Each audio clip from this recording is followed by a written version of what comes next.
J'ai passé pratiquement toute ma scolarité dans une angoisse intense à cause de la phobie scolaire. En première, je sortais plus de chez moi, je refusais catégoriquement d'aller en cours. Donc j'ai été en hôpital de jour pendant toute l'année pour avoir un semblant de vie sociale et au moins 1 heure de cours par semaine si on est des fifous par une prof spécialisée. J'en ai eu assez, j'ai voulu reprendre les cours, j'étais en art appliqué, je suis arrivée en STMG parce que je savais que le niveau était beaucoup plus light et ça allait être un peu plus tranquille. Et là, je me fais une big pote avec qui je passe toute l'année. C'est des rires, des fous rires, enfin dinguerie, j'ai jamais eu ça de ma vie. J'arrive même à avoir un copain après 1 an et demi de rien. En terminale, je me retrouve avec les deux dans la même classe, c'était trop bien. Pareil, je passe une très bonne année. Et comme ça se passait bien, je voulais rester dans cette section-là, dans le commerce. Donc, je cherche un BTS commerce. J'ai le bac avec mention bien, je demande une école privée pour mon BTS commerce. Je suis acceptée alors qu'il y a énormément de demandes pour peu de place. Et mon tout premier cours, c'était une espèce d'atelier pour se présenter. T'as plein de mots sur une table, il faut en piocher un qui te représente et pourquoi t'as choisi lui. Donc je prends atypique et j'explique que je suis quelqu'un d'assez différent, qui n'a pas forcément les mêmes réactions que les autres et il se peut que je sois un petit peu renfermée ou que j'ai des réactions qui paraissent un petit peu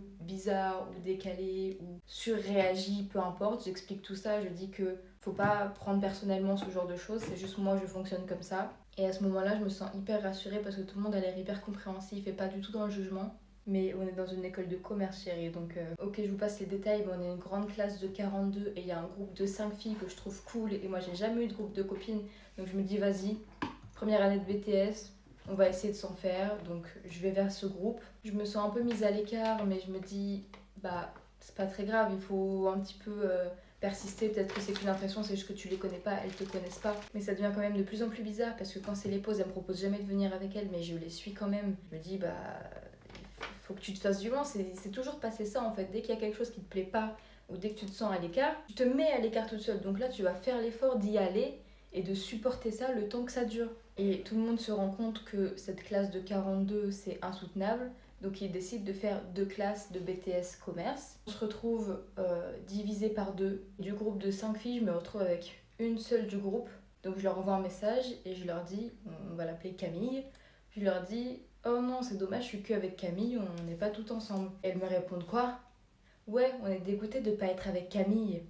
Donc là, je me dis, ok, donc tu t'es pas fait d'illusions, c'est vraiment qu'elles ne veulent pas de toi dans le groupe. Donc arrête de persister à ce moment-là.